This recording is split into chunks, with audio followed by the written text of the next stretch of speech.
It's ridiculous! Thomas's frustration echoed around the station, but did nothing to arouse interest in his case. Percy snored a touch louder in his siding, and Annie and Clarabelle sighed, knowing what was coming next. If people wanted to see my branch line, why not let me show them? I know the line and our timetable better than anyone. These enthusiast specials are nonsense. Imagine making me wait at the cattle dock. As we've told you countless times, Annie sighed, the Fat Controller promised we wouldn't be late. And we're not. Just look at the clock.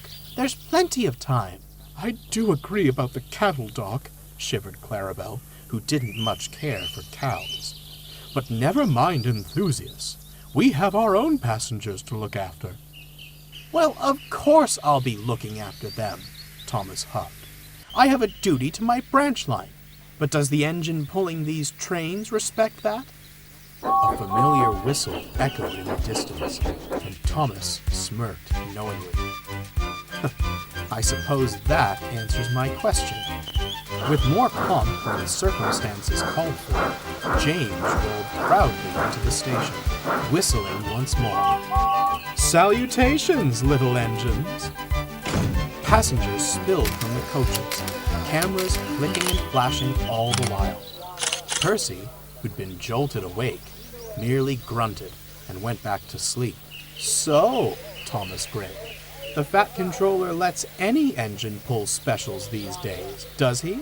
Well, he could have chosen any engine, but he chose me, James grinned. You certainly wouldn't want Gordon or Henry bumbling up your line, would you? Absolutely not, Thomas smiled, fully aware neither engine physically could, a fact James seemed to have forgotten. All the same, he went on, it is my line. I should be the one pulling that train. At this, James burst into laughter. Thomas was incensed. What's so funny? You, James replied, regaining composure, seem to enjoy leaving things behind. Your crew, your guard, even your whole train. I ensure they travel the whole line and give them a smooth, safe ride. You? Safe? Thomas chuckled. What do you say, Percy? Shall we take stock? Oh, I already took the goods this morning, Percy yawned grumpily. Leave me alone. Not rolling stock, Thomas snorted. I meant taking stock of James's safety record. Let's see. There's tar wagons. Only happened because Toby distracted me, James quipped. Slipping down Gordon's Hill? Well, I can't control the weather, can I? Your truck's breaking away on Gordon's Hill? Faulty coupling. Your truck's pushing you down Gordon's Hill? Behavior issues. Your brake block's catching fire? You're pushing it. The bootlaces? And now you've crossed the line, James exploded. Well, if you can't take the heat, drop your fire, Thomas retorted. Says the engine who fusses when he doesn't get every special the Fat Controller schedules. No wonder he doesn't trust you with them. He clearly trusts me enough to give me my own branch line, unlike some engines I could mention. I'm the only reason you have a branch line to begin with, James sneered. Without me, you couldn't have toddled off to play the little hero. You'd have remained a mere shunter. Perhaps I should have left you in that field, Thomas spat. With a face like that, you'd be better off as a scarecrow. It took their drivers, firemen, the station master, and several porters to break up the argument. With much whooshing and snorting, the quarreling engines went about their work, brooding all the while. Bewildered enthusiasts photographed the whole ordeal. Poor Percy found himself an unwilling sounding board. Whenever he met them, Thomas and James would complain bitterly about each other. Never thought I'd prefer the company of trucks, the little green engine muttered. Some days later, Thomas was still in a foul mood. He returned to the station and pushed Annie and Clarabelle toward the cattle dock. "The nerve of that James," he vented to Percy, sat in his siding once more. "He'd be stuck on the slow goods if it weren't for me and my branch line." "I like the sound of a slow goods," Percy smirked, "especially if it gets me away from your grumbling."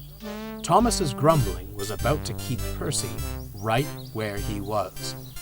A special livestock delivery had been scheduled for Percy's next train. The van sat at the cattle dock, the farmer about to herd the cows aboard. Unfortunately, the station master had forgotten this, and Thomas simply didn't care to look. Clarabelle was preparing to doze until James had gone, when something appeared in her path, and it was getting closer. "Stop! Stop!" she shrieked.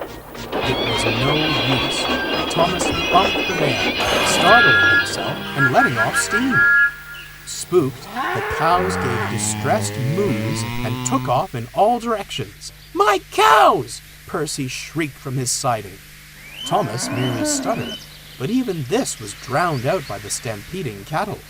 Clarabelle, eyes shut tight, could only shiver in fright. Annie sighed, wondering how she'd landed herself in the middle of this kerfuffle. Above the clatter of the cows came the echo of a distant whistle. Thomas and Percy went pale. Men grabbed flags and whistles and ran towards the station throat. Before they could give the warning, James appeared, hissing and clanking. He hadn't noticed the cows, but he had noticed Thomas. "Listen here, you little blue pest! Suddenly, James's wheels slipped fiercely, and with a bang, a great whoosh of steam shrouded everything. Engines and railwaymen alike coughed and winced. At last, the smoke dispersed, they opened their eyes, and there was no sign of the cows. "I didn't know you could do magic, James," Percy marveled. A sudden moo informed them the cows hadn't disappeared, but merely relocated, right into the cattle van. "Well, magic or not, that was some trick," chuckled the farmer. "You've saved my herd." "And a nasty scene," the station master gravely remarked. "You're safe to bring your train into the station now." "I'd love to, sir," James panted, "but only I can't move."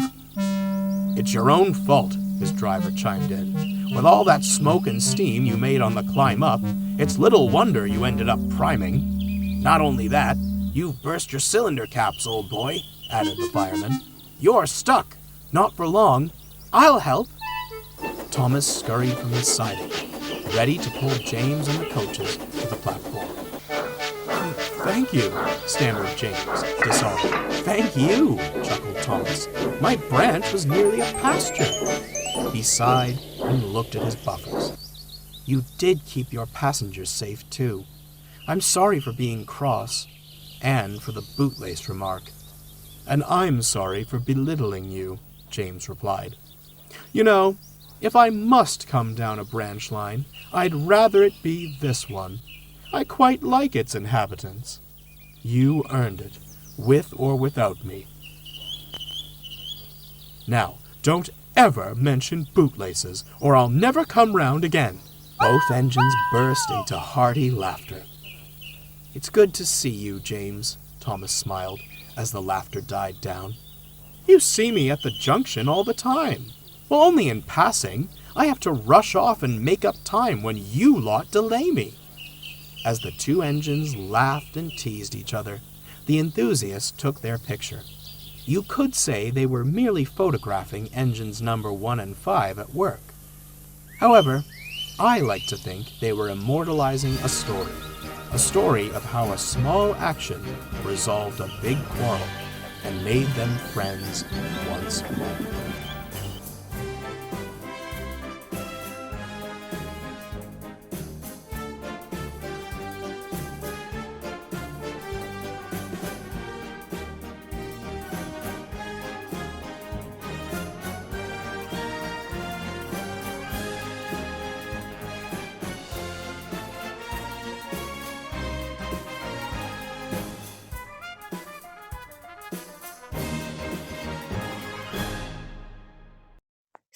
You haters! This video video is not for kids. Go find another toilet to shit on.